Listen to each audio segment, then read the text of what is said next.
Hello everyone. Hi. How are we today? I hope you're good. And RGB Bun. Yes. Hi.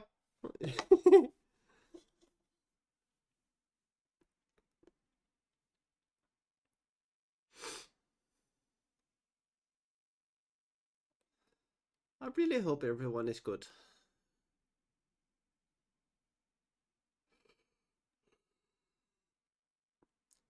Well, or at least working on it.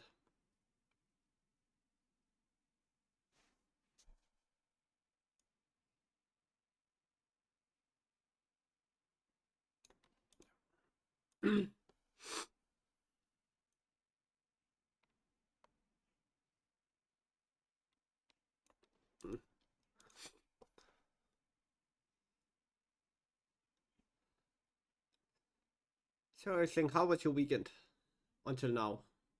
Because it's still kinda early for you this Sunday.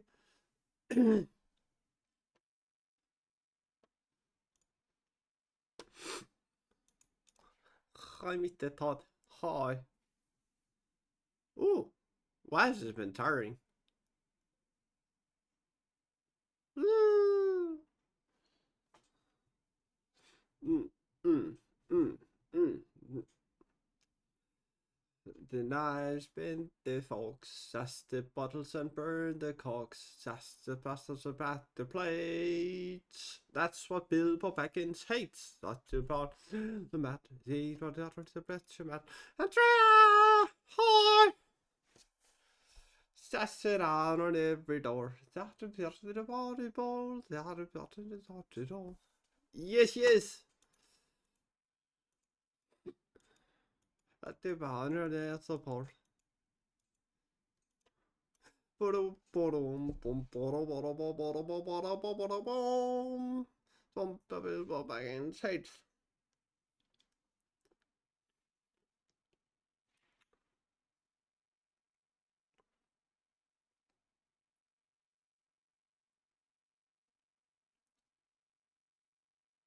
It's here. Oh, you got drained by the fair or at the fair? Hmm. Because at the fair it would be kinda sus.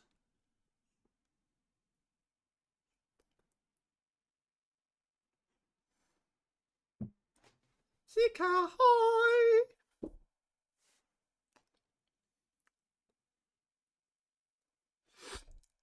I'm still waiting for all the bunnies to show today.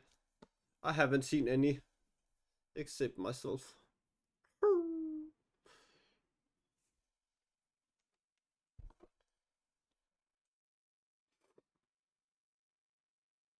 A group parachute. Woo! You are killing me. Okay, I need to fix that.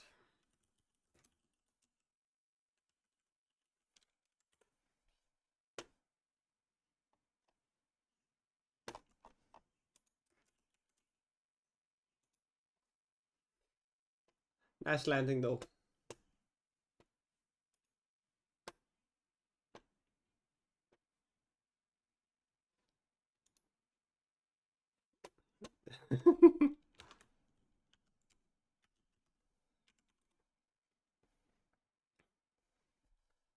That is all okay.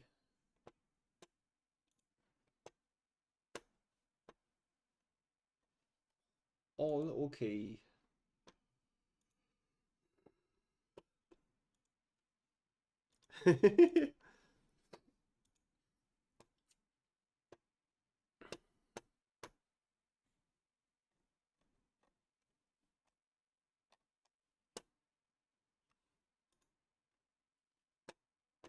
Games for den Twitch. Already logged in with Twitch. What the fuck is this? Yeah, it's fine, Chica. It's fine. Don't worry about it.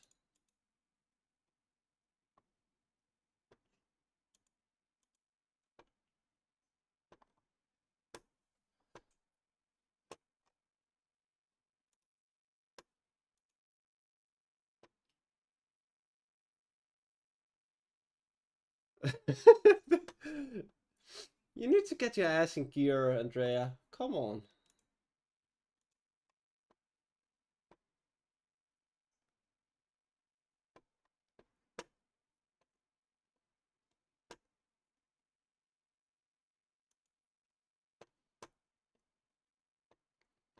Hmm.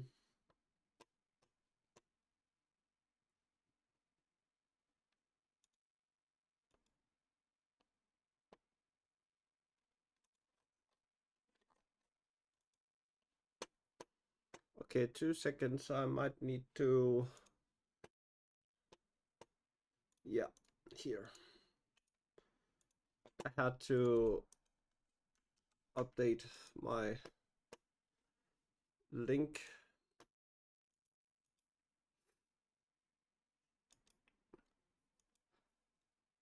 Have a lovely reading, Sika. Have a lovely reading. Okay, let's try now.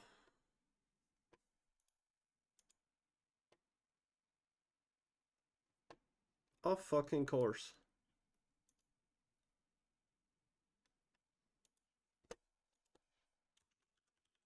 Try.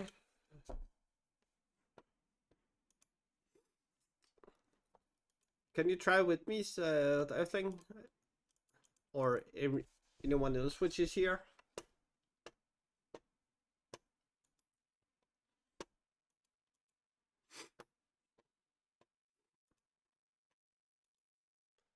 Earthling!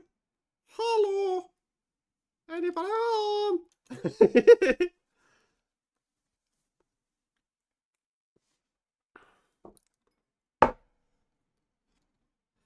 Can you try drop with me? You have 10 seconds.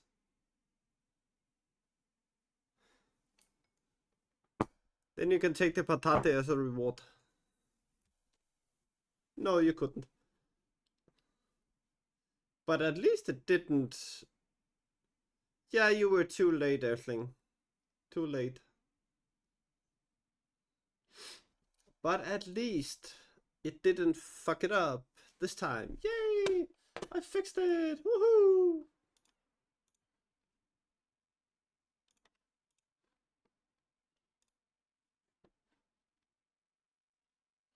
Um, are you? What were you doing?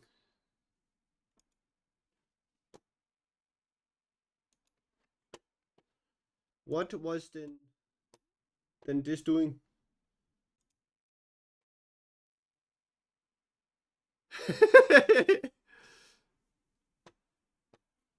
No, I'm not gone. Maybe a little, but not completely.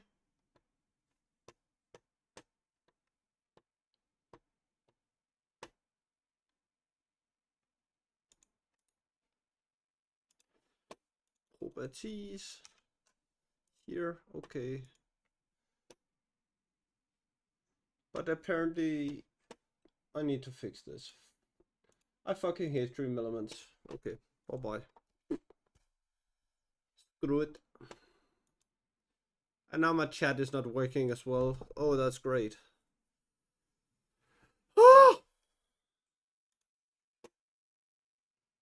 Why does it have to be so fucking annoying? Here.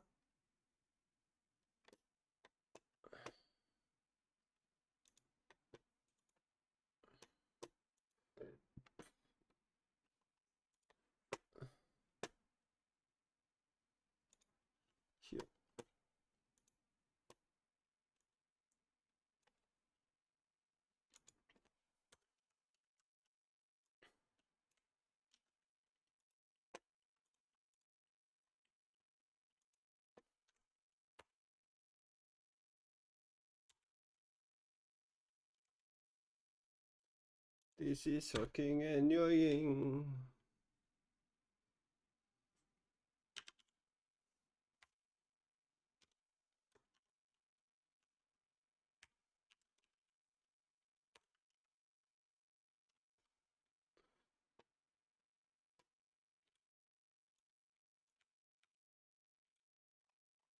Do do do do do.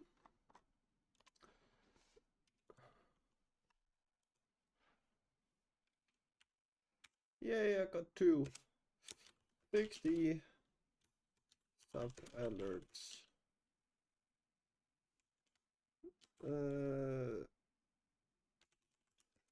Event labels.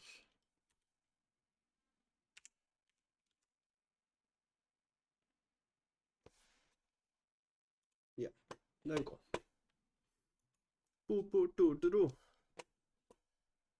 So yes, today it's all about the king of the Golden Hall. But who is the king? Thank you, Earthling. I didn't think you were stalking me at all.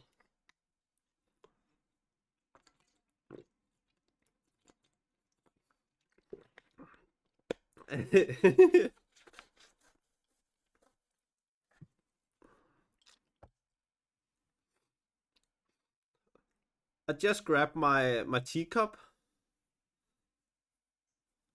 and then you redeemed hydrate. Yeah, you're the king of seal, Stevie. Yes, that is right. It is great. Yes. It's nice. So at first, I wanna show you what Jin gave me.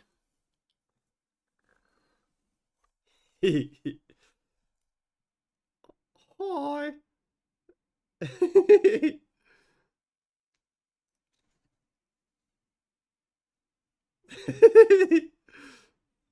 It's a bunny corn.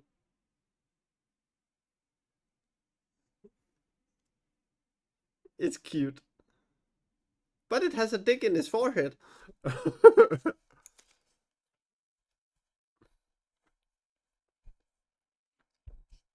Ooh. Please sit up.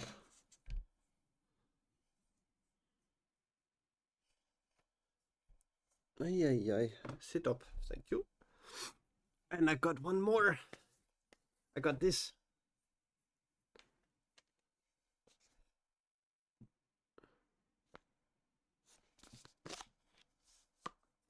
And it has.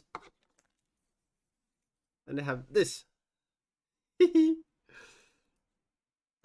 have 2 of them.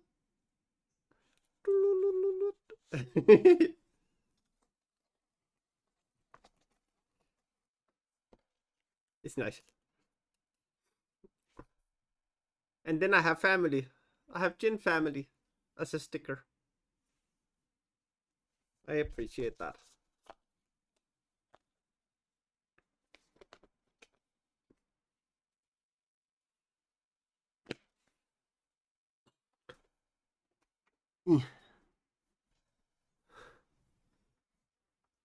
But it's great. I like it.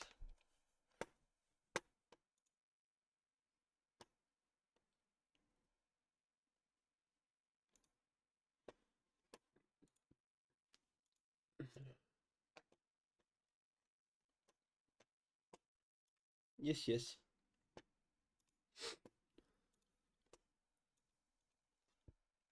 So, today is all about the kings. The king.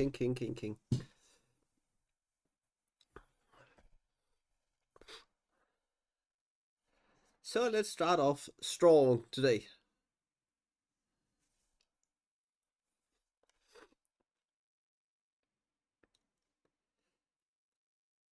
Chapter 6. The King of the Golden Hall. They rode on through sunset and slow dusk and gathering night. When at last they halted and dismounted, even Aragorn was stiffy and weary. Gandalf only allowed them a few hours' rest. Legolas and Gimli slept, and Aragorn lay flat stretched upon his back. But Gandalf stood, leaning on his staff, gazing into the darkness, east and west. All was silent, and there was no sign or sound of living thing. The night was barred with long clouds, fleeting on a chill wind when they arose again. Under the cold moon, they went on once more, As swift as by the light of day, hours passed, and still they rode on. Gimli nodded, and would have fallen from his seat if Gandalf had not clutched and shaken him. Hasufel and Arod, weary but proud, followed their tireless leader, a grey shadow before them hardly to be seen. The miles went by. The waxing moon sank into the cloudy west. A bitter chill came into the air. Slowly in the east, the dark faded to a cold grey. Red shafts of light leapt above the black walls of the Immen far away upon their left. Dawn came clear and bright. A wind swept across their path, rushing through the bent grasses. Suddenly Shadowfax stood still and neighed. Gandalf pointed ahead. "Look!" he cried, and they lifted up their tired eyes. Before them stood the mountains of the south, white-tipped and streaked with black. The grasslands rolled against the hills that clustered at their feet, and flowed up into many valleys still dim and dark, untouched by the light of dawn, winding their way into the heart of the great mountains. Immediately before the travelers, the widest of these glens opened like a long gulf among the hills. Far inward, they glimpsed a tumbled mountain mass with one tall peak. At the mouth of the vale, there stood like a sentinel a lonely height. About its feet there flowed, as a thread of silver, the stream that issued from the dale. Upon its brow they caught, still far away, a glint in the rising sun, a glimmer of gold. "Speak, Legolas," said Gandalf. "Tell us what you see there before us."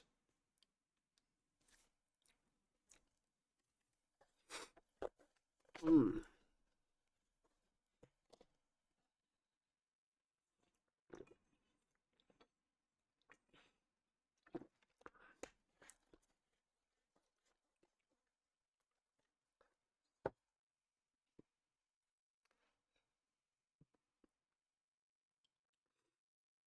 Legolas gazed ahead, shading his eyes from the level shaft of the new rising sun.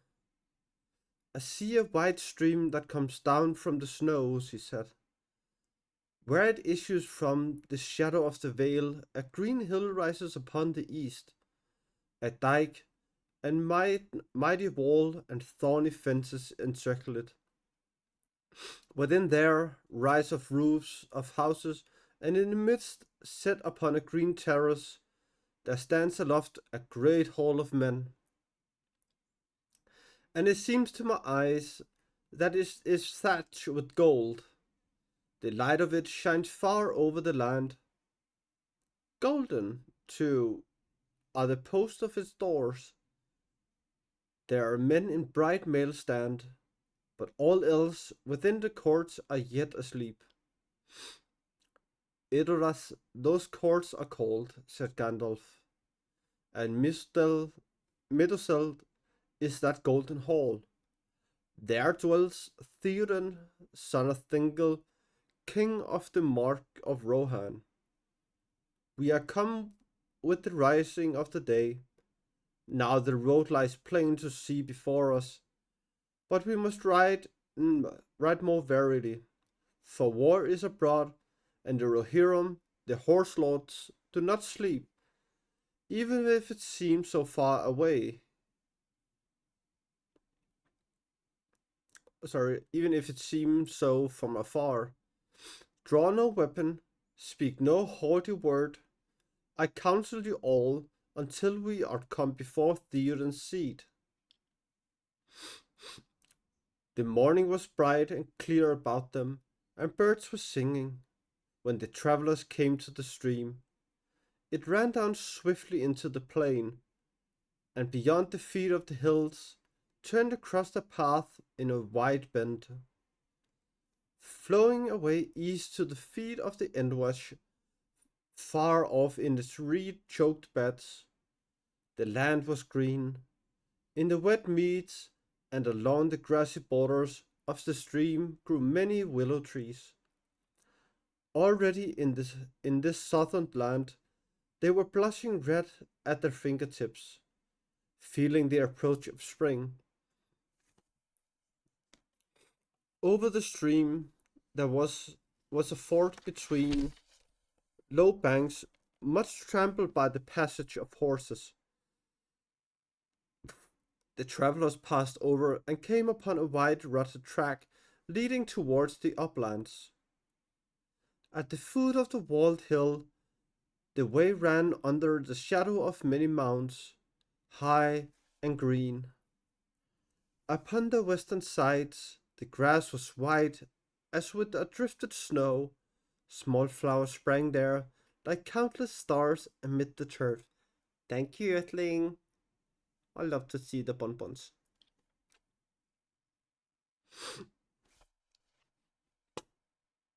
2 seconds. There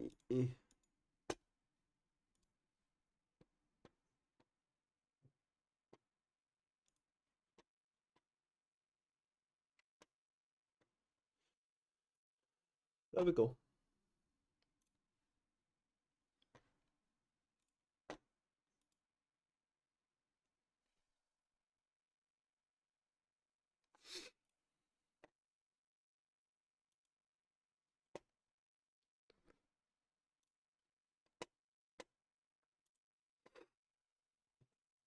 Where were we?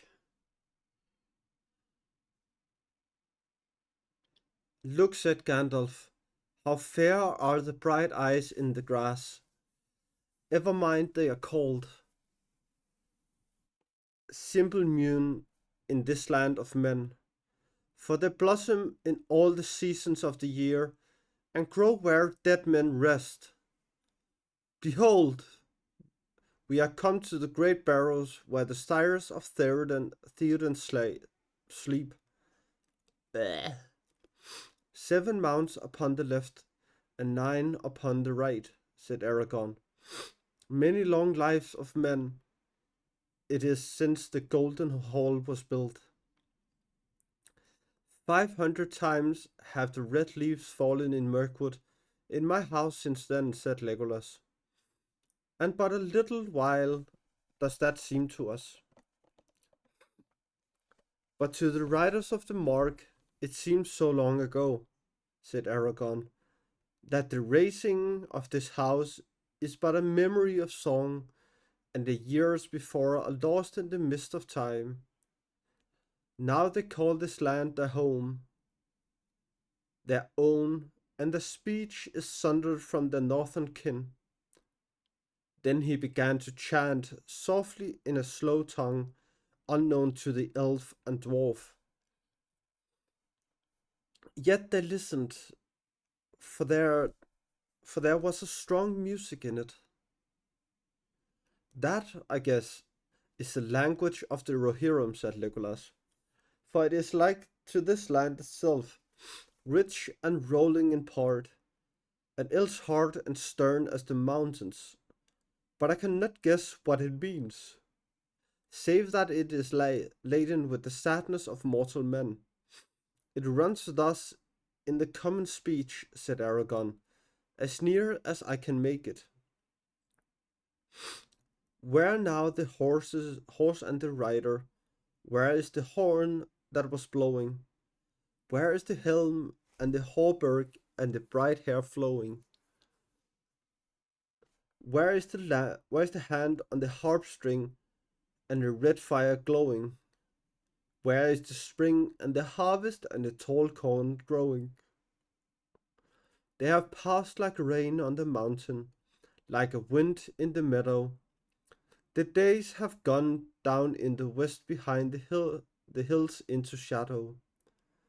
Who shall gather the smoke of the dead wood burning, or behold the flowing years from the sea returning?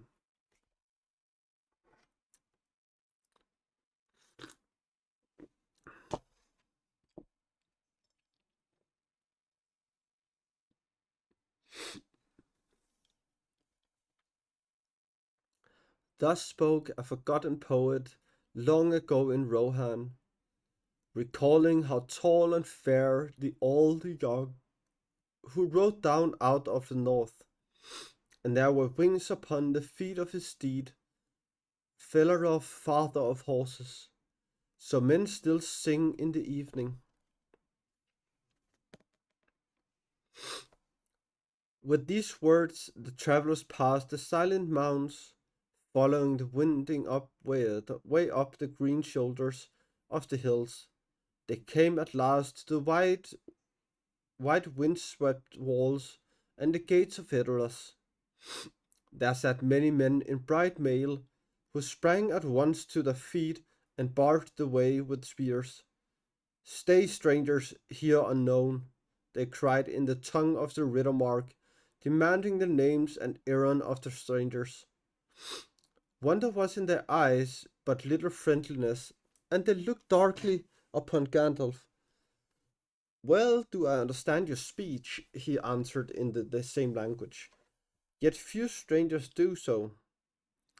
Why then do you not speak in common tongue, as is the custom in the West? If you wish to be answered, it is the will of Theoden, king, that none should enter his gates, save those who know our tongue and our friends, replied one of the guards. None are welcome here in days of war but our own folk, and those that come from Munburg in the land of Gondor.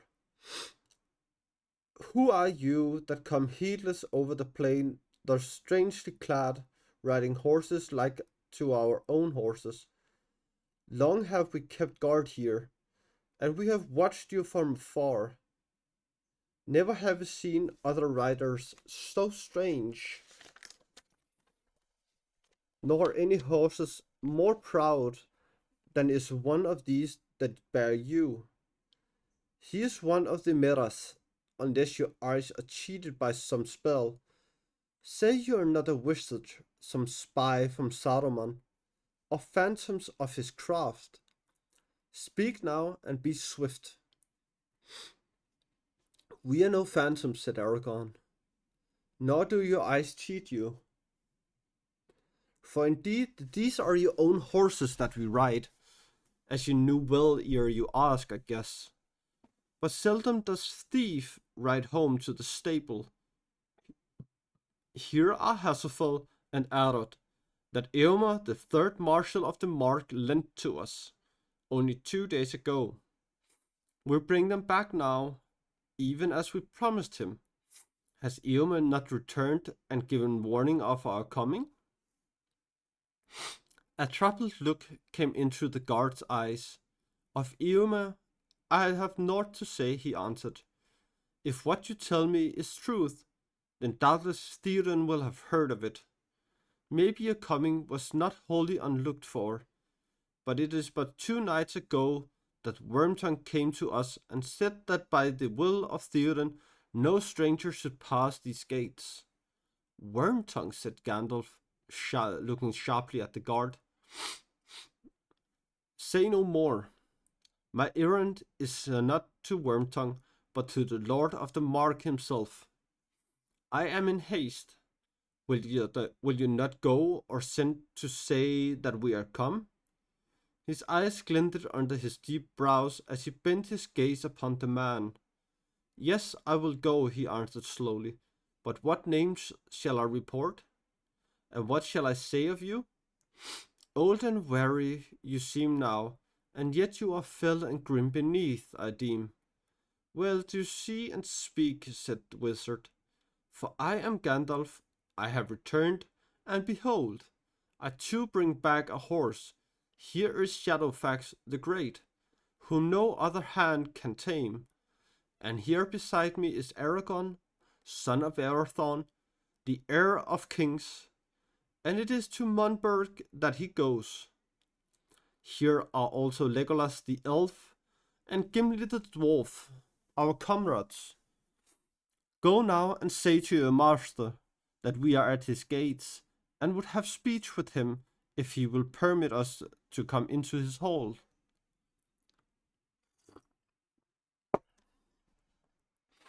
Strange names you give indeed, but I will report them as you bid, and learn my master's will, said the guard. Wait here a little while, and I will bring you such answers as seems good to him. Do not hope too much. These are dark days. He went swiftly away, leaving the strangers in the watchful keeping of his comrades. After some time, he returned. Follow me, he said. Theoden gives you leave to enter, but any weapon that you bear, be it only a staff, you must leave at the threshold. The door wardens will keep them. The dark gates were swung open. The travelers entered, walking in file behind the guard. They found a broad path, paved with hewn stones, now winding upward, now climbing in short flights and well-laid steps. Many houses built of wood, and many dark doors they passed.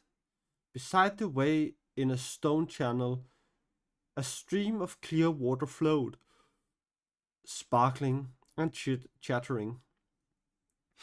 At length they came to the crown of the hill.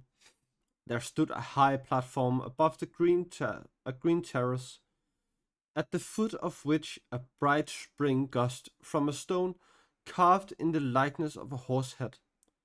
Beneath was a wide basin from which the water spilled and fed the falling stream.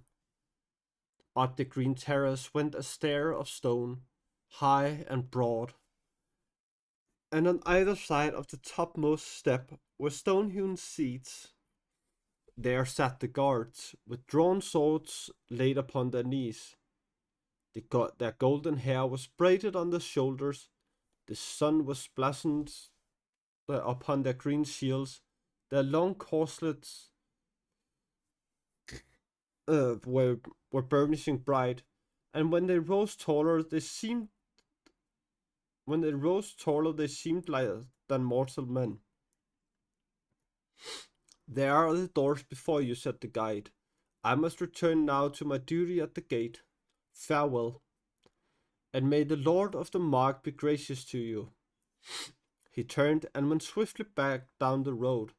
The others climbed the long stair under the eyes of the tall watchman. Silent, they stood now above and spoke no word, until Gandalf stepped out upon the paved terrace at the stair's head. Then suddenly, with clear voices, they spoke a courteous greeting in their own tongue.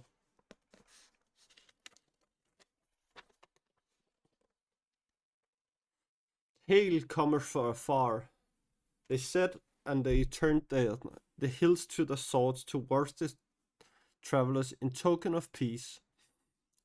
Green gems flashed in the sunlight. Then one of the guards stepped forward and spoke in the common speech. I am the door-ward of Theoden, he said. Hammer is my name. Here I must bid you to lay aside your weapons before you enter. Glendigolas gave into his hand his silver-hafted knife, his quiver, and his bow. Keep these well, he said, for they come from the golden wood, and the lady of Lothlorien gave them to me. Lothriel.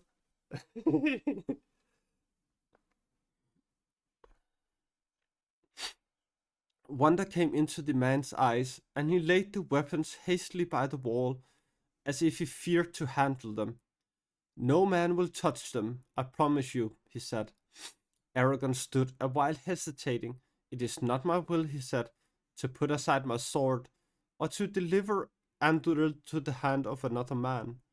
It is the will of Theoden, said Hammer.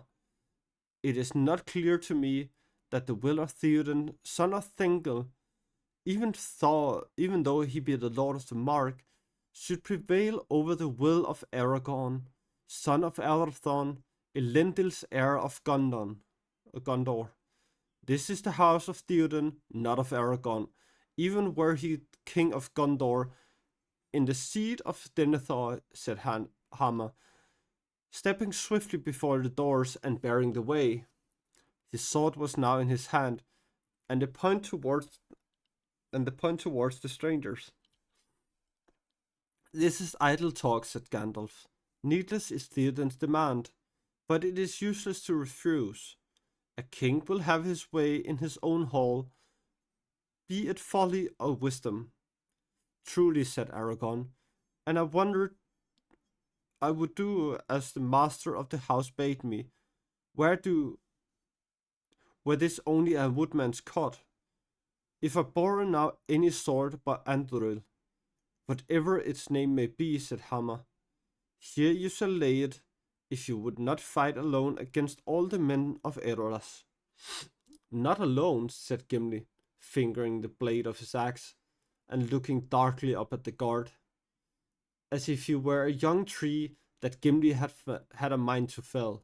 Not alone. Come, come, said Gandalf, we are all friends here, or should be, for the laughter of Mordor will only be our reward if we quarrel.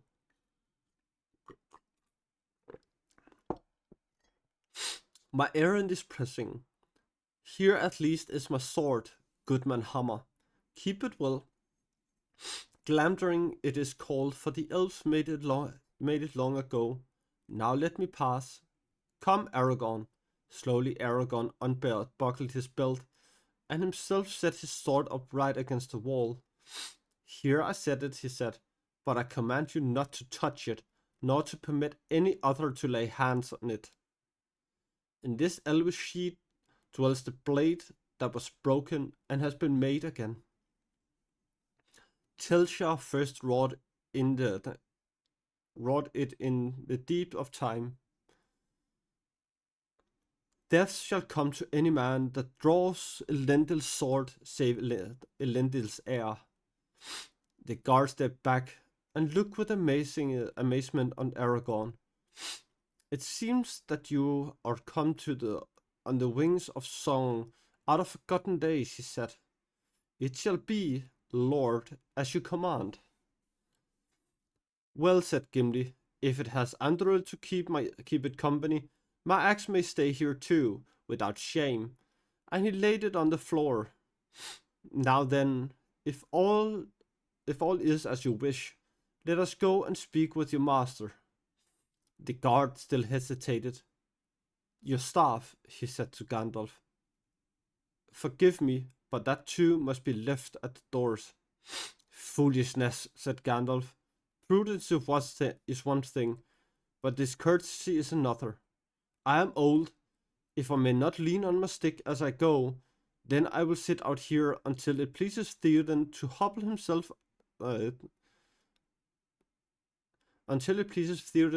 out himself to speak with me. Aragorn laughed. Every man has something too dear to trust to another. But would you part an old man from his support? Come, will you not let us enter? The staff in the hand of a wizard may be more than a prop for age, said Hammer. He looked hard at the ash staff on which Gandalf leaned. Yet in doubt a man of worth will trust to his own wisdom. I believe you are friends, and folk worthy of honor, who have no evil purpose. You may go in. The gods now lifted the heavy bars of the doors and swung them slowly inwards, grumbling on their great hinges. The travelers entered. Inside it seemed dark and warm after the clear open air upon the hill. The hall was long and wide and filled with shadows and half-lights. Mighty pillars upheld its lofty roof, but here and there bright sunbeams fell in glimmering shafts from the eastern windows. High under the deep eaves, through the louver in the roof, above the thin wisps of issuing smoke, the sky showed pale and blue. As their eyes changed, the travelers perceived that the floor was paved with stones of many hues. Branching runes and strange devices intertwined beneath their feet. They say now that the pillars were richly carved, gleaming dully with gold and half-seen colors. Many woven cloths were hung upon the walls, and over the white spaces marched figures of Asian legend, some dim with years, some darkling in the shade, but upon one form the sunlight fell, a young man upon a white horse. He was blowing a great horn, and his yellow hair was flying in the wind. The horse's head was lifted, and his nostrils were wide and red as his neighed, smelling battle afar. Foaming water, green and white, rushed and curled about its knees. Behold Earl the Young, said Aragon. Thus he rode out of the north to battle on the field of Celebrant.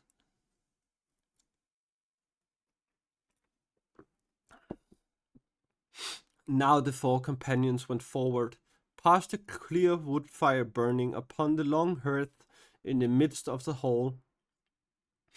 Then they halted at the far end of the house, beyond the hearth, and facing north towards the doors was a dais with 3 steps, and in the middle of the dais was a great gilded chair. Upon it sat a man so bent with age that he seemed almost a dwarf. But his white hair was long and thick, and fell in great braids from beneath a thin golden circlet set upon his brow. In the center upon his forehead shone a single white diamond. His beard was laid like snow upon his knees, but his eyes still burned with a bright light, glinting as he gazed at the strangers. Behind his chair stood a woman clad in white. At his feet upon the steps sat a wizened figure of a man with a pale white face and heavy-lidded eyes. There was a silence. The man did not move in his chair. At length Gandalf spoke. Hail Theoden, son of Thingol. I have returned, for behold, the storm comes, and now all friends should gather together, lest each singly be destroyed.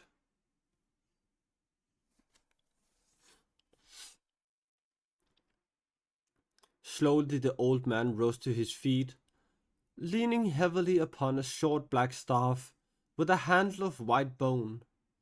And now the stranger saw that bent though he was still tall, and must in youth have been high and proud indeed. I greet you, he said, and maybe you look for welcome. But truth to tell, your welcome is doubtful here, Master Gandalf.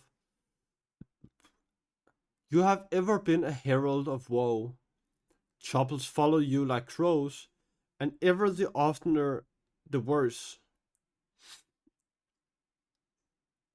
I will not deceive you.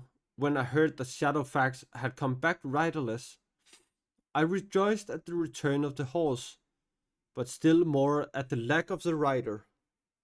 And when Eomer brought the tidings that you had gone at last to your long home, I did not mourn. But news from afar is seldom sooth. Here you come again, and with you come evils worse than before, as might be expected. Why should I welcome you, Gandalf Stormcrow? Tell me that. Slowly he sat down in his chair again. Let's drop. Drop. Come on, everyone. Drop. Wahaha. My patate.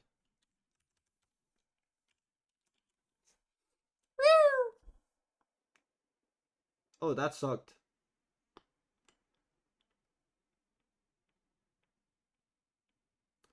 Well, I guess so.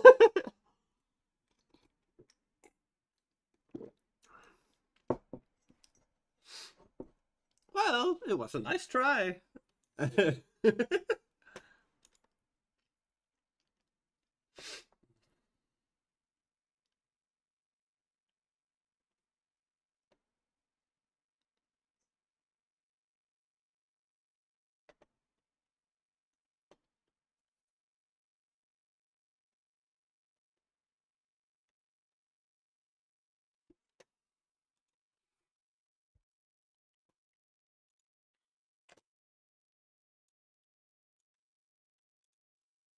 Do, do, do, do, do, do, do.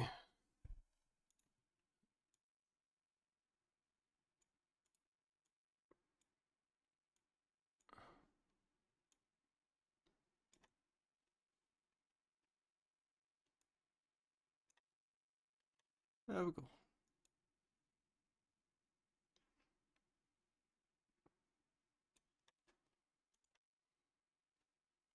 Okay.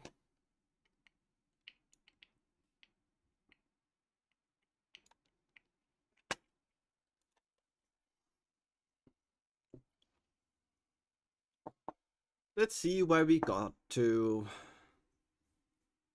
You speak justly, Lord, said the pale man sitting upon the steps of the dais. It is not yet 5 days since the bitter tidings came that Theodred, your son, was slain upon the west marches, your right hand, second marshal of the mark. In Eomer there is little trust. Few men would be left to guard your walls if he had been allowed to rule. And even now we learn from Gondor that the Dark Lord is stirring in the east. Such is the hour in which this wanderer chooses to return. Why indeed should we welcome you, Master Stormcrow? Last spell I name you ill news, and ill news is an ill guest, they say. He laughed grimly as he lifted his heavy lids. For a moment and gazed at the strangers with dark eyes. You are held wise, my friend Wormtongue, and are doubtless a great support to your master, answered Gandalf in a soft voice. Yet in two ways may a man come with evil tidings. He may be a worker of evil, or he may be such as leaves well alone, and comes only to bring aid in time of need. That is so, said Wormtongue, but there is a third kind, pickers of bones, meddlers in other men's sorrow, carrion fowl that grow fat on war. What aid have you ever brought, Stormcrow? And what aid do you bring now? It was aid from us that you sought last time you were here. Then my lord bade you choose any horse that you would and be gone. And to the wonder of all, you took Shadowfax in your insolence. My lord was sorely grieved, yet to some it seemed that to speed you from the land the price was not too great. I guess that it is likely to turn out the same once more. You will seek aid rather than render it. Do you bring men? Do you bring horses, swords, spears? That I will call aid. That is our present need. But who are these flat follow at your tail? 3 ragged wanderers in grey, and you yourself in the most beggar-like of the 4. The courtesy of your hall is somewhat lessened of late, Theoden, son of Thingol, said Gandalf. Has not the messenger from your gate reported the names of my companions? Seldom has any lord of Rohan received 3 such guests. Weapons they have laid at your doors that are worth many a mortal man, even the mightiest. Grey is their raiment, for they elven clad them. Thus they have passed through the shadow of great perils to your hall. Hehe, I took it. Haha. Then it is true, as Eomer reported, that you are in league with the sorceress of the Golden Wood, said Wormtongue. It is not to be wondered at, webs of deceit were ever woven in Dwymordine. Yeah, poo-poo.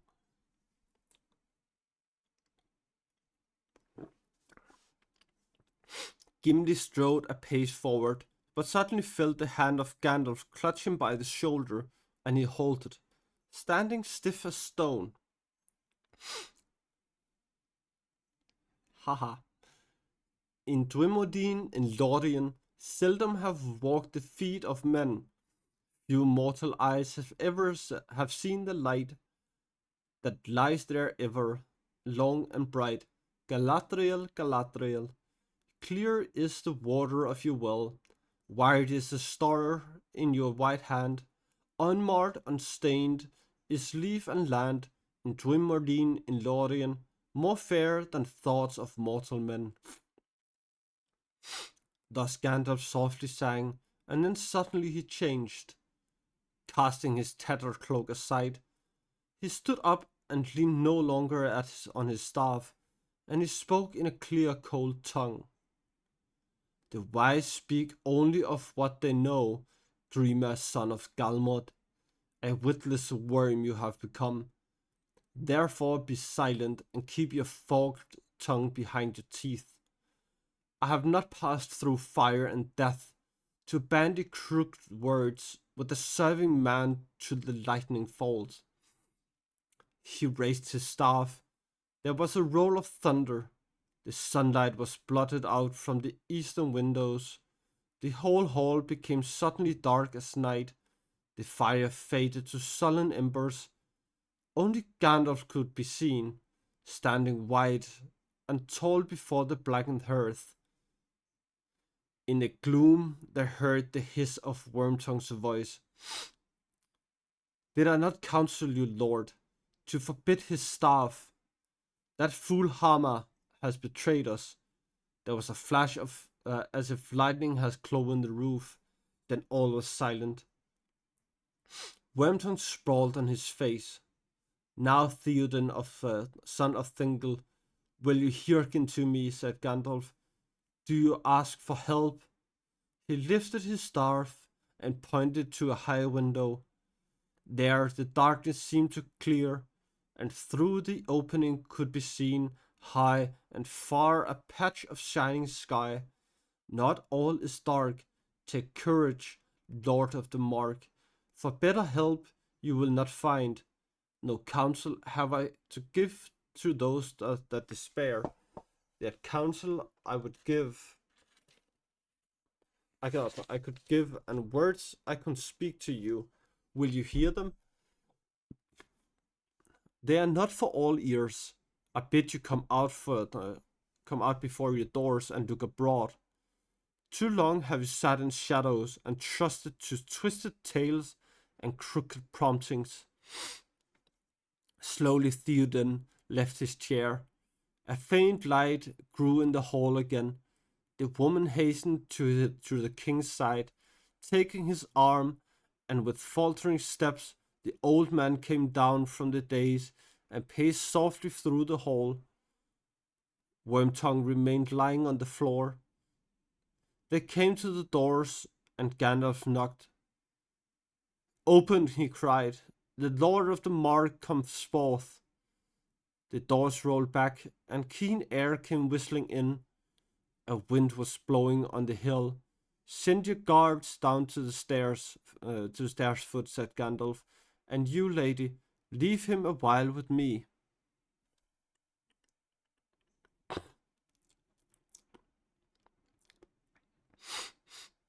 I will care for him. Go, Eowyn's sister-daughter, said the old king.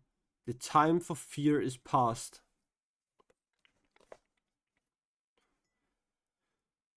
The woman turned and went slowly into the house. As she passed the doors, she turned and looked back. Grave and thoughtful was her glance, as she looked on the king with cool pity in her eyes. Very fair was her face, and her long hair was like a river of gold. Slender and tall she was in her white robe girth with silver. But strong she seemed and stern as steel, a daughter of kings.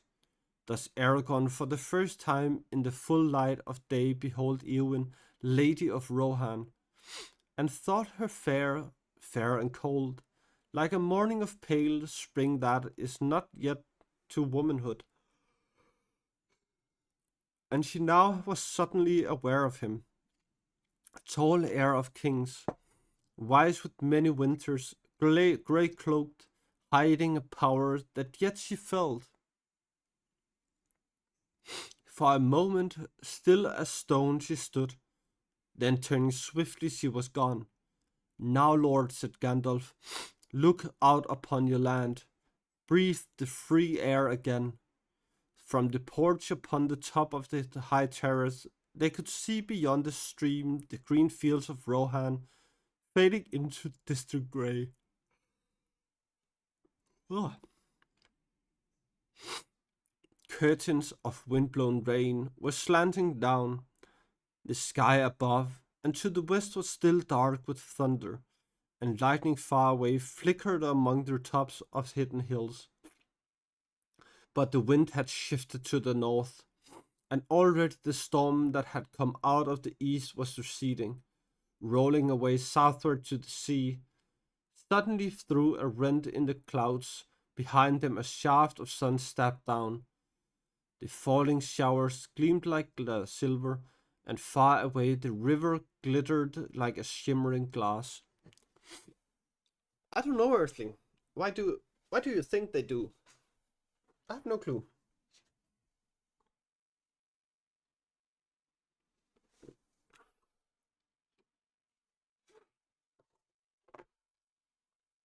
Oh my god, it's cold today.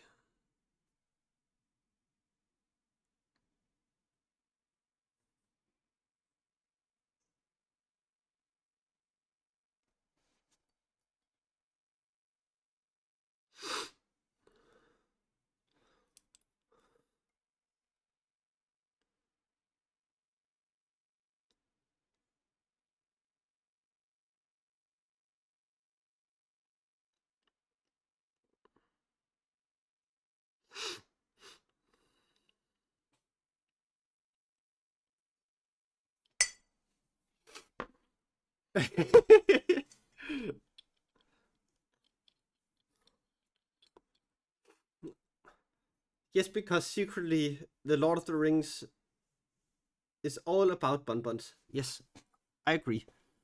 Yeah, I'm okay. I'm a little tired. Haven't been okay all day, so I had some stomach pain earlier today, and I've just been drained socially for the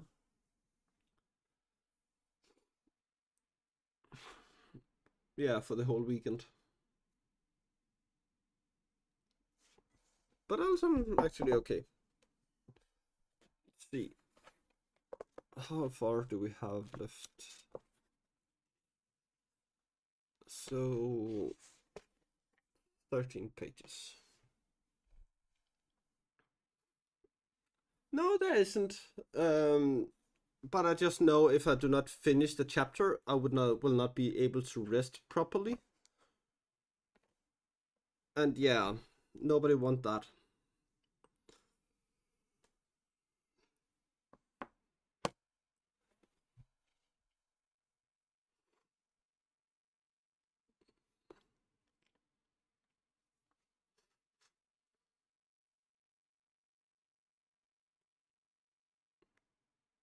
But I also think it's somewhat a retrieval from the medicine I have been taking. No, I won't.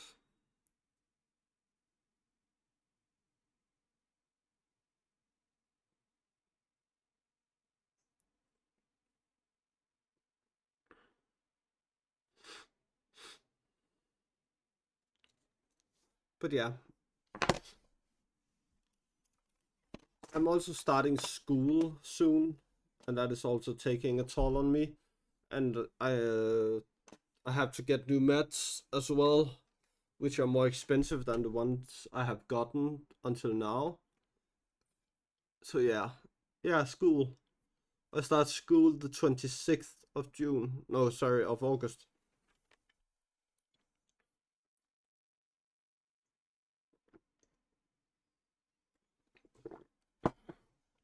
No, learning. as a student.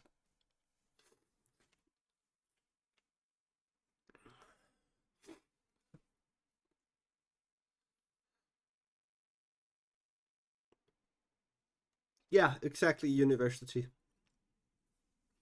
I'm gonna start my bachelor in logistics economy.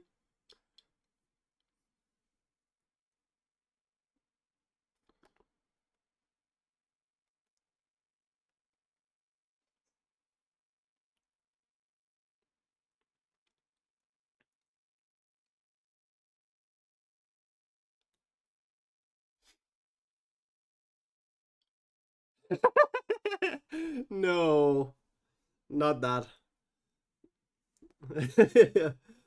I'm 31, Stevie. I'm 31.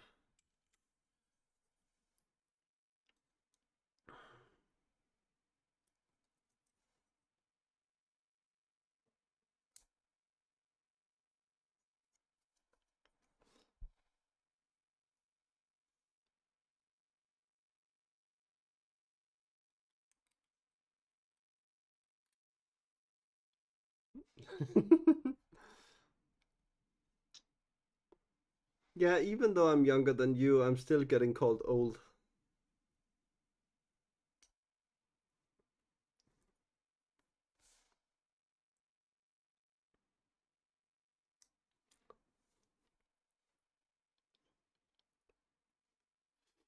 So yeah.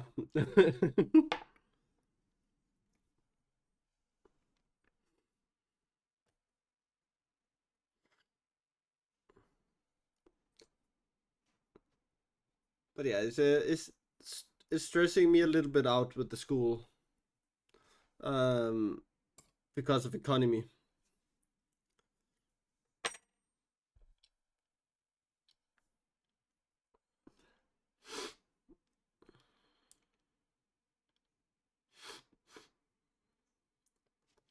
Yeah, I have to take a $500 loan a month to support myself,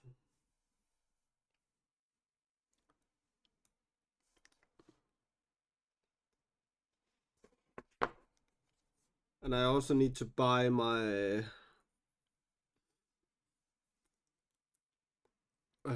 card for school, my transport. Thank you, thank you. Franca's 100. Okay, this fucking annoys me. Why does it do that? Bits.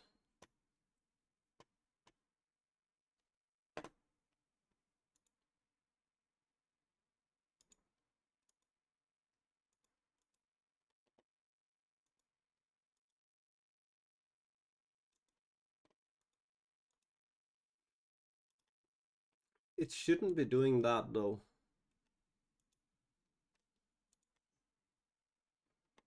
Look, it doesn't do it when I test it. Then it shows Test it right. message. That's kind of annoying.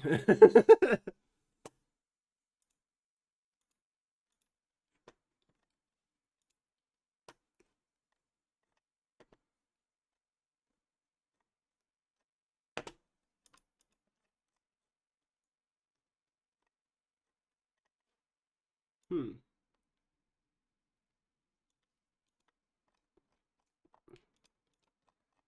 Well, nothing I can do about that.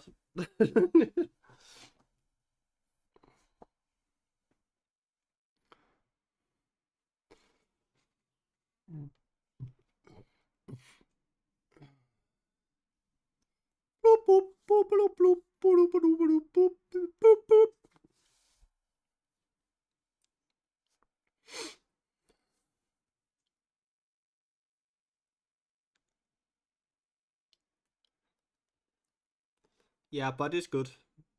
We have no problem with butt.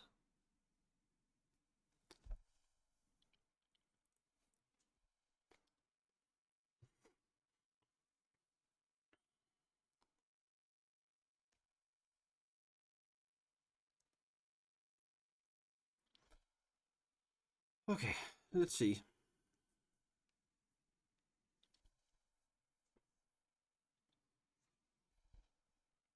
Mm,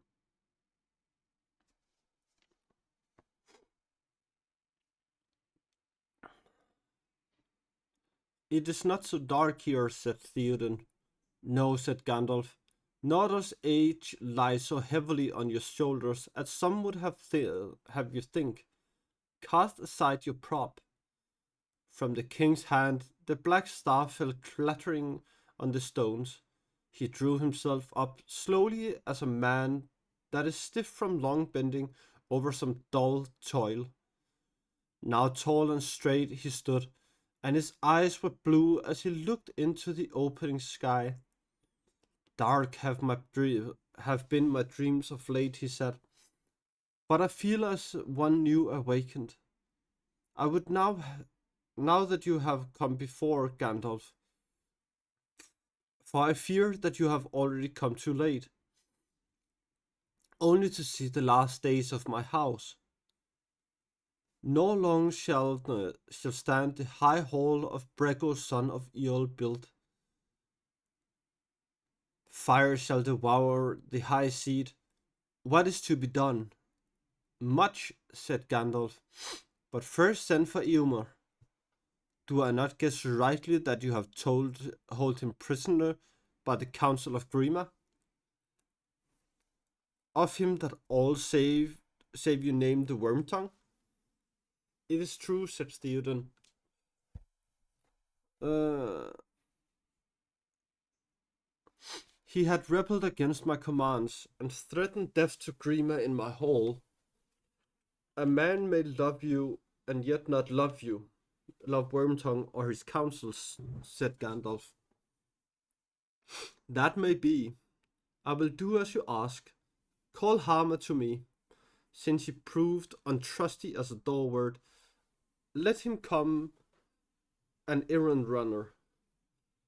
The guilty shall bring the guilty to judgment, said Theoden, and his voice was grim. Yet he looked at Gandalf and smiled, and as he did so many lines of care were smothered away and did not return. When Harma had been summoned and had gone, Gandalf led Theoden to a stone seat, and then sat himself before the king upon the topmost stair. Aragorn and his companions stood nearby. There's no time to tell all that you should hear, said Gandalf. Yet if my hope is not cheated, a time will come ere long when I can speak more fully. Behold, you are come into greater peril even than the wit of Wormtongue could weave into your dreams. But see, you dream no longer, you live. Gondor and Rohan do not stand alone. The enemy is strong, beyond our reckoning. Yet we have a hope at which he has not guessed. Quickly now Gandalf spoke. His voice was low and secret, and none save the king heard what he said.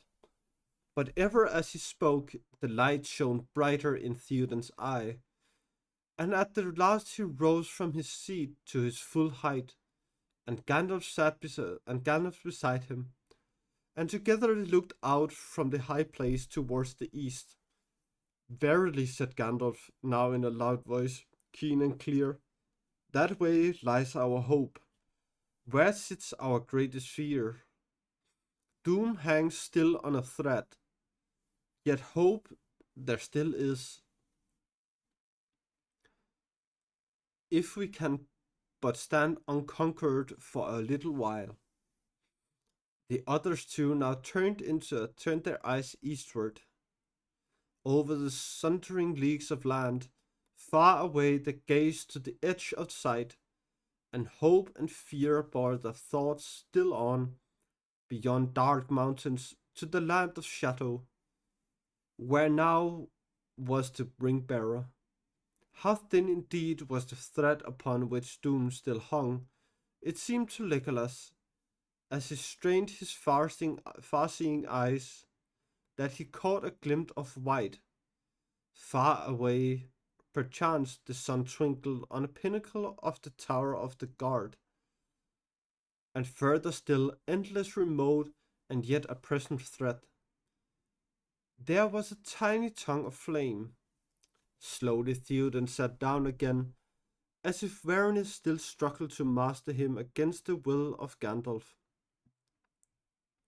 He turned and looked at his great house. Alas, he said, that these evil days should be mine, and I should come in my old age instead of that peace which I have earned. Alas for Boromir, the brave. The young perish and the old linger, withering. He clutched his knees with his wrinkled hands. Your fingers would remember the old strength better if they grasped a sword hilt, said Gandalf.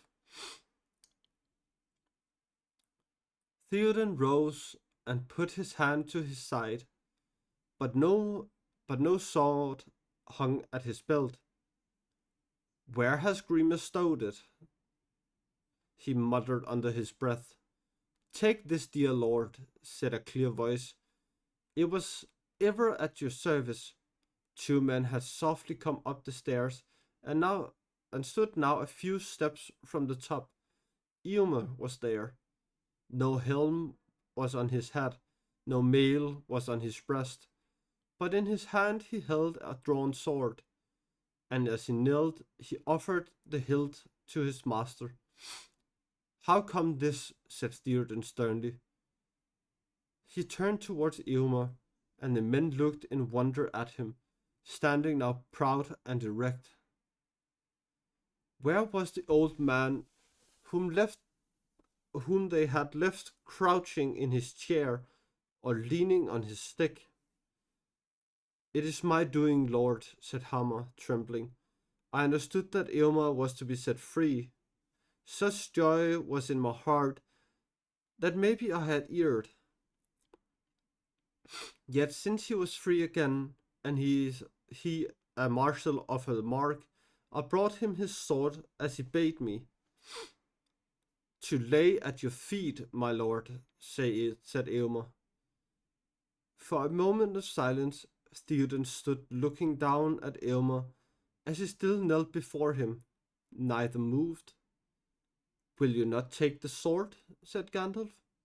Slowly Theoden stretched forth his hand as his fingers took the hilt. It seemed to the watchers that firmness and strength returned to his thin arm. Suddenly he lifted the blade and swung it shimmering and whistling in the air.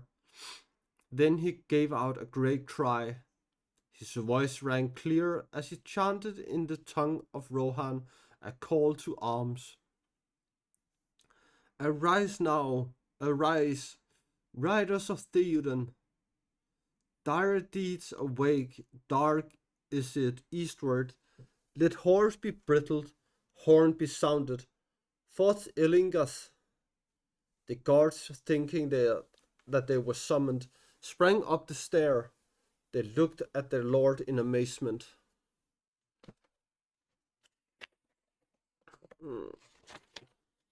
And then one man that drew their swords and laid them at his feet. Command us, they said. Vestuf Theoden Hall, cried Eomer. It is a joy to see us. It's a joy to us to see you return into your own. Never again shall it be said, Gandalf, that you come only with grief. Take back your sword, Eomer, sister son, said the king. Go, Hammer, and seek my own sword. Grima has it in his keeping. Bring him to me also. Now, Gandalf, you said that you had counsel to give, if I would hear it. What is your counsel? You have yourself already taken it, answered Gandalf, to put your trust in Eomer rather than into a man of crooked mind, to cast aside regret and fear, to do the deed at hand. Every man that can ride should be sent west at once, as Eomer counseled you. We must first destroy the threat of Saruman while we have time. If if we fail, we fall. If we succeed, then we'll face the next task. Meanwhile, your people are left. The women and the children and the old should fly to the refuges that you have in the mountains, where they are not prepared against just such an evil day as this. Let them take provisions, but delay not, nor burden themselves with treasures, great or small. It is their lives that are at stake. This counsel seems good to me now, said Theoden. Let all my folk get ready, but you, my guests, truly you said, Gandalf, that the courtesy of my hall is lessened. You have ridden through the night, and the morning wears away. You have had neither sleep nor food. A guest house shall be made ready. There you shall sleep when you have eaten. Nay, lord, said Aragorn, there is no rest yet for the weary. The men of Rohan must ride forth today, and we will ride with them axe, sword, and bow. We did not bring them to rest against your wall, Lord of the Mark, and I promised Eomer that my sword and his should be drawn together. Now indeed there is hope of victory, said Eomer. Hope, yes, said Gandalf, but Isengard is strong, and other perils draw ever nearer. Do not delay, Theoden. When we are gone, lead your people swiftly to the hold of Dunharrow in the hills. Nay, Gandalf, said the king, you do not know your own skill in healing. It shall not be so. I myself will go to war, to fall in the front of the battle if must be. Thus shall I sleep better. Then even the defeat of Rohan will be glorious in song, said Aragorn. The armed men that stood near clashed their weapons, crying, the Lord of the Mark will ride, forth Eorlingas. But your people must not be both unarmed and shepherdless, said Gandalf. Who shall guide them and govern them in your place? I will take thought for that ere I go, answered Theoden. Here comes my counselor. At that moment Hema came again from the hall. Behind him, bringing between two other men, came Grima the Wormtongue. His face was very white, his eyes blinked in the sunlight. Hama knelt and presented to Theoden a long sword in a scabbard clasped with gold and set with green gems. Here, lord, is Hirogrim, your ancient blade, he said. It was found in his chest. Loth was he to render up the keys. Many other things are there which men have missed. You lie, said Wormtongue, and this sword your master himself gave into my keeping, and he now requires it of you again, said Theoden. Does that displease you? Assuredly not, lord, said Wormtongue. I care for you and yours as best as I may. But do not weary yourself or tax too heavily your strength. Let others deal with those irksome guests. Your meat is about to be set on the board. Will you not go into it? I will, said Theoden, and let food for my guest be set on the board beside me. The host rides today. Send the heralds forth. Let them summon all who dwelt nigh.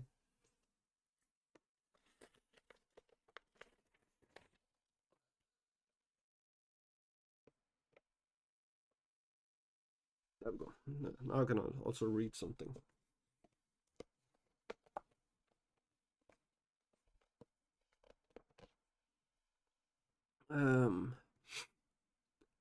And strong lad able to bear arms. All who have horses, let them be ready in the saddle at the gate ere the second hour from noon. Dear lord, cried Wormtongue, it is as I feared. This wizard has bewitched you. Are none to be left to defend the golden hall of your fathers and all your treasure?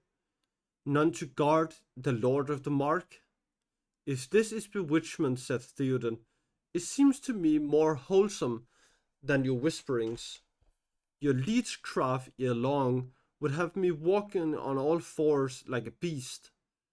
No, none, not one shall be left, not even Grima. Grima shall ride too. Go. You have yet time to clean the rust up from your souls. Mercy, Lord, whined Wormtongue, grovelling on the ground. Have pity on one worn out in your service. Send me not from your side. I will at least will stand by you when all others have gone. Do not send your faithful Grima away. You have my pity, said Theoden, and I do not send you from my side. I go myself to war with my men.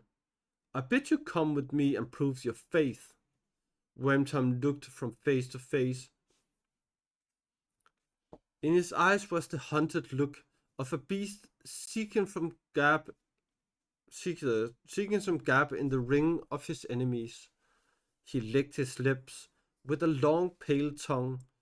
Such a resolve might be expected from the lord of the house of Eel, old though he be, he said. But those who truly love him would spare his falling years. Yet I see that I come too late. Others whom the death of my lord would perhaps grieve less, have already persuaded him. If I cannot undo their work, hear me at least in this, Lord. One who knows your mind and honors your commands should be left in Eros. Appoint a faithful steward. Let your counsel Grima keep all things till your return, and I pray that we may see it, though no wise man will deem it hopeful. Eomer laughed, and if that plea does not excuse you from war, most noble Wormtongue, he said, what office of less honor would you accept? To carry a sack of meal up into the mountains, if any man would trust you with it? Nay, Eomer, you do not fully understand the mind of Master Wormtongue, said Gandalf, turning his piercing glance on him. He is bold and cunning. Even now he plays a game with peril and wins a throw. Hours of my precious time he has wasted already. Down, snake, he said suddenly in a terrible voice. Down on your belly. How long is it since Saruman bought you? What was the promised price? When all the men are dead, you were to pick your share of the treasure and take the woman you desire? Too long have you watched her under your eyelids and haunted her steps. Eomer grasped his swords. That I knew already, he muttered. For that reason I would have slain him before, forgetting the law of the hall. But there are other reasons. He stepped forward, but Gandalf stayed him with his hand. Eowyn is safe now, he said, but you, Wormtongue, you have done what you could for your true master. Some reward you have earned at least. Yet Saruman is often to overlook his bargains. I should advise you to go quickly and remind him lest he forgot your faithful service. You lie, said Wormtongue. That word comes often and easy from your lips, said Gandalf. I do not lie, seized Theoden.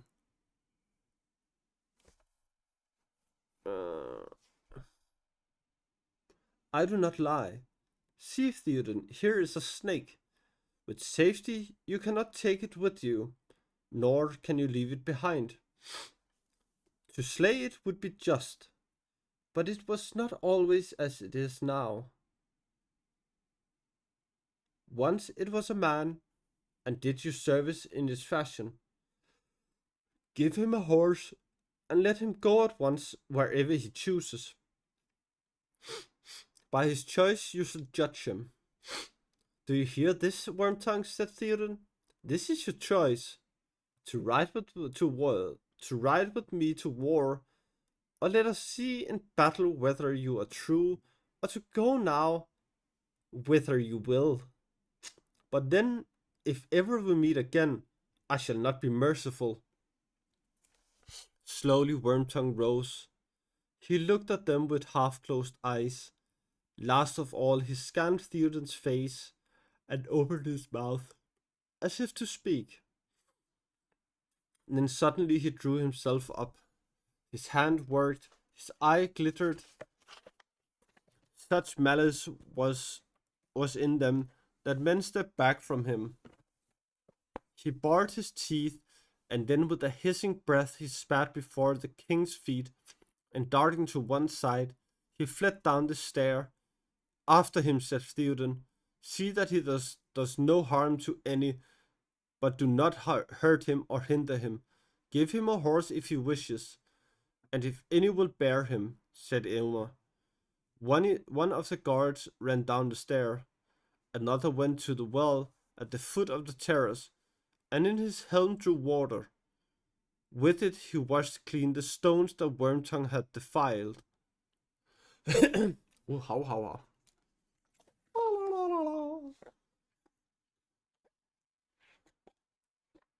Eh.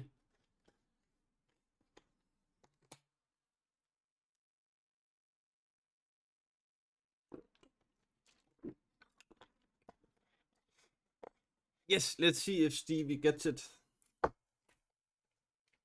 Nice, actually. Nice. Come on. You can do it, Stevie. You can do it. Come on. Yay! Stevie did it. Woohoo! Mm.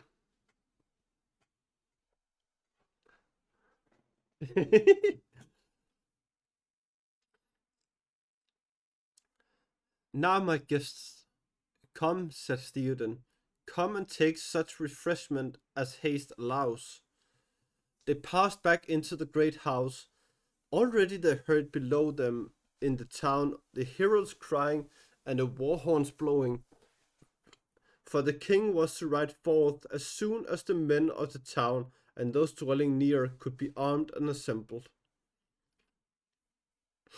At the king's board sat Eomer and the 4 guests, and there was also waiting upon the king was Lady Eowyn. They ate and drank swiftly. The others were silent while Theoden questioned Gandalf concerning Saruman. How far back his treachery goes, who can guess, said Gandalf. He was not always evil. Once I do not doubt that he was the friend of Rohan, and even when his heart grew colder, he found you still useful. But for long now he has plotted your ruin, wearing the mask of friendship, until he was ready. In those years Wormtongue's task was easy, and all that you did was swiftly known in Isengard, for your land was open, and strangers came and went, and ever Wormtongue's whispering was in your ears, poisoning your thought, chilling your heart, weakening your limbs, while others watched and could do nothing, for your will was in his keeping. Mm. Mm. But when I escaped and warned you, then the mask was torn, for those who would see. After that Wormtongue played dangerously, always seeking to delay you, to prevent your full strength being gathered. He was crafty, dulling men's weariness, or working on their fears, and served the occasion. Do you not remember how eagerly he urged that no man should be spared on a wild goose chase northward, when the immediate peril was westward? He persuaded you to forbid Eomer to pursue the raiding orcs.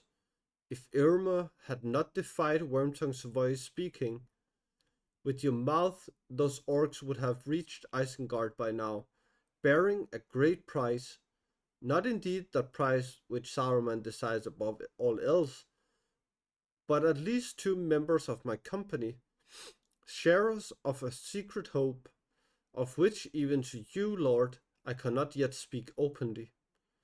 Dare you think of what they might now be suffering, or what Saruman might now have learned to our destruction?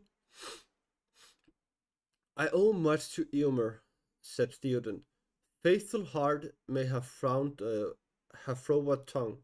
Say also, said Gandalf, that to crooked eyes truth may wear a wry face. Indeed, my eyes were almost blind, said Theoden. Most of all, I owe to you, my guest. Once again you have come in time. I would give you a gift ere we go, at your own choosing. You have only to name aught that is mine. I reserve now only my sword. Whether I came in time or not is yet to be seen, said Gandalf.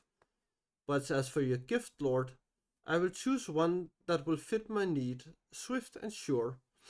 Give me Shadowfax. He was only lent before, if loan we may call it.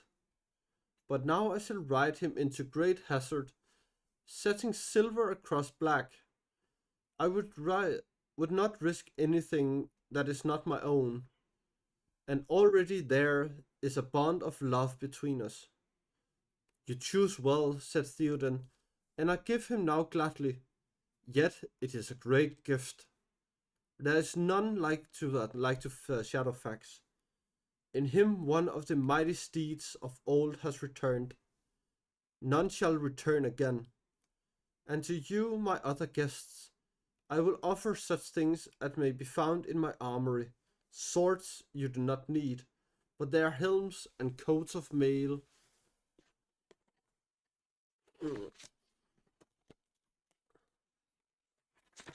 Coats of mail, cunning work, gifts to my fathers out of Gondor. Choose from none ere we go, and may they serve you well. Now men came bearing remnant of war from the king's horde, and they arrayed Aragorn and Legolas in shining mail, helms too they chose, and round shields. Their bosses were overlaid with gold and set with gems, green and red and white. Gandalf took no armor, and Gimli needed no coat of rings, even if one had been found to match his stature. For there was no hauberk in the hordes of Eros, of better make than his short corslet forged beneath the mountains in the north. But he chose a cap of iron and leather that fitted well upon his round head, and a small shield he also took. It bore the running horse white upon green. That was the emblem of the house of Earl. May it keep you well, said Theoden. It was made for me in Thengil's day, while I was still a boy. Gimli bowed. I am proud, Lord of the Mark, to bear your device, he said. Indeed, sooner I would bear a horse than be borne on by one. I love my feet better, but maybe I shall come yet where I can stand and fight. It may well be so, said Theoden. The king now rose, and at once Eowyn came forward, bearing wine. Farewell, Theoden Hall, she said. Receive now this cup, and drink in happy hour. Health be with thee at thy going and coming. Theoden drank from the cup, and she then proffered it to the guests. As she stood before Aragorn, she paused suddenly and looked upon him, and her eyes were shining. And he looked down upon her fair face and smiled. But as he took his cup, his hand met hers, and he knew that she trembled at the touch. Hail, Aragorn, son of Arathorn, she said. Hail, Lady of Rohan, he answered. But his face now was troubled, and he did not smile. When they had all drunk, the king went down the hall to the doors. There the guards awaited him, and heralds stood, and all the lords and chiefs were gathered together that remained in Edoras and dwelt nearby. Behold, I go forth, and it seems like to be my last riding, said Theoden. I have no child. Theodred, my son, is slain. I name Eomer, my sister's son, to be my heir. If neither of us return, then choose a new lord as you will. But to someone I must now entrust my people that I leave behind, to rule them in my place. Which of you will stay? Is there none from whom you would name? In whom do you my people trust? In the house of all, answered Hama, but Eomer I cannot spare, nor would I stay, said the king, and he is the last of that house. I said not Eomer, answered Hima, and he is not the last. There is Eowyn, daughter of Eomund, his sister. She is fearless and high-hearted. All love her.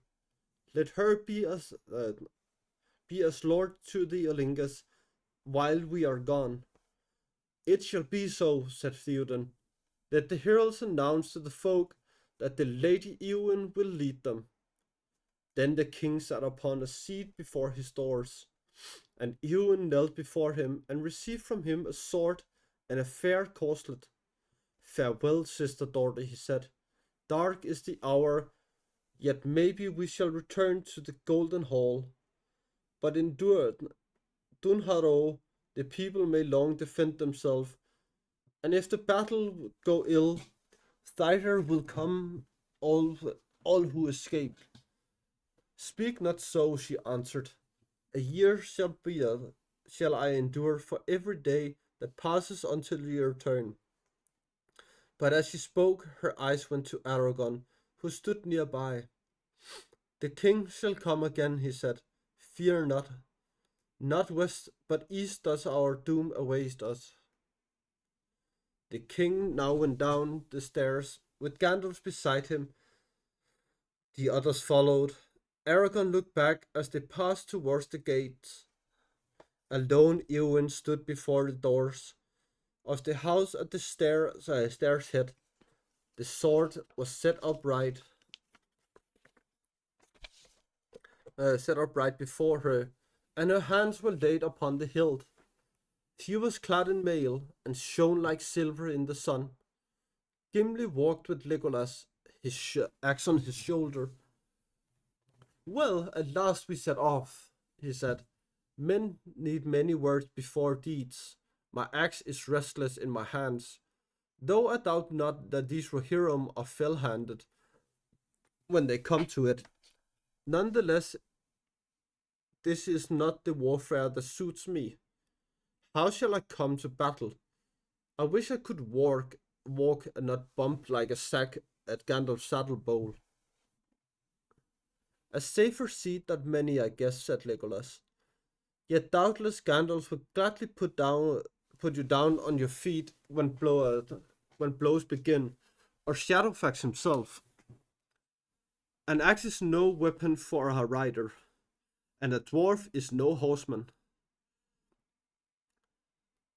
It is orc necks I would hew, not shave the scalps of men, said Gimli, patting the haft of his axe. At the gate they found a great host of men, old and young, all ready in the saddle. More than 1,000 were there mustered. Their spears were like springing wood. Loudly and joyously they shouted as Theoden came forth. Some held in readiness the king's horse, Snowmane, and the others held horses of Aragorn and Legolas.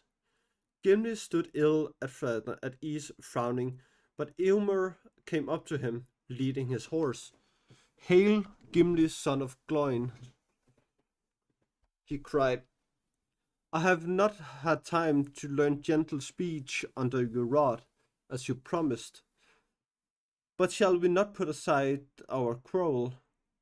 At least I will speak no evil of the Lady of the Wood.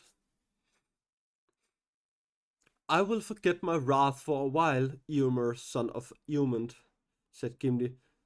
But if you ever, but if ever you get a chance to see Lady Galadriel with your eyes, then you shall acknowledge her the fairest of ladies, or our friendship will end. Okay. Someone is into Galadriel.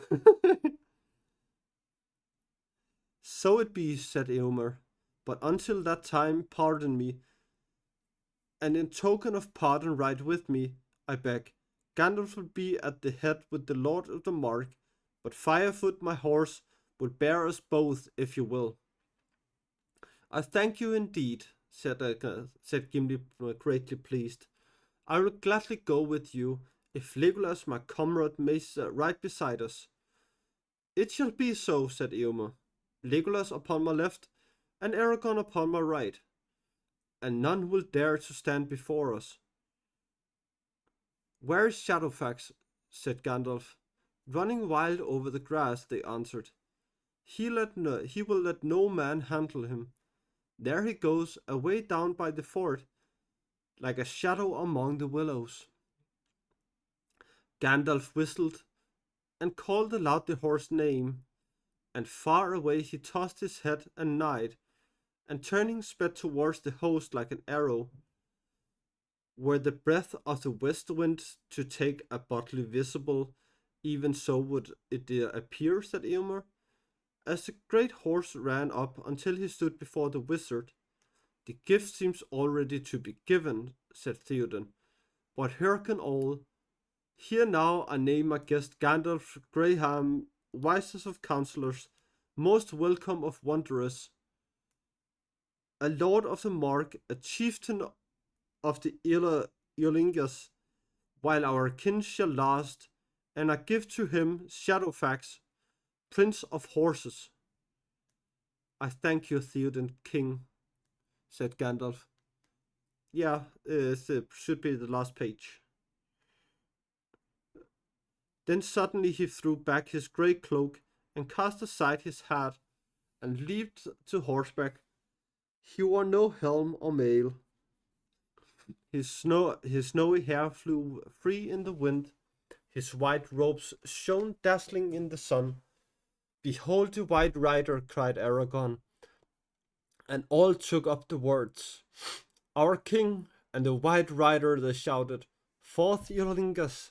The trumpet sounded, the horses reared and neighed, spear clashed on shield. Then the king raised his hand, and with a rush like the sudden onset of a great wind, the last host of Rohan rode thundering into the west.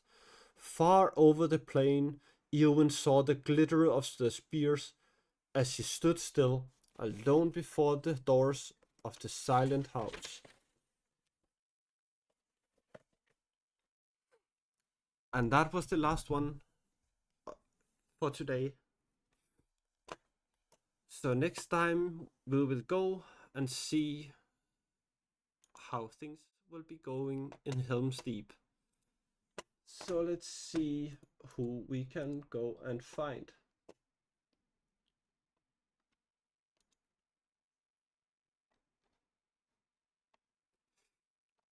You're welcome. Do anyone have any suggestions?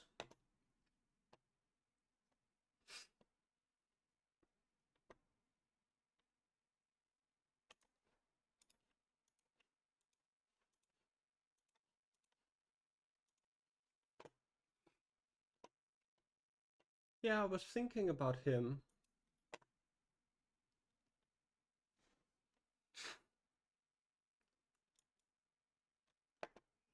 Hmm.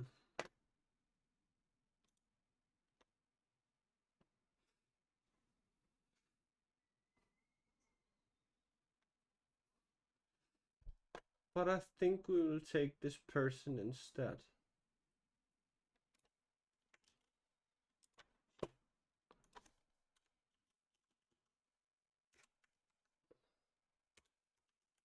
So for everyone, here is the rate messages for followers, and here is the rate one for subs.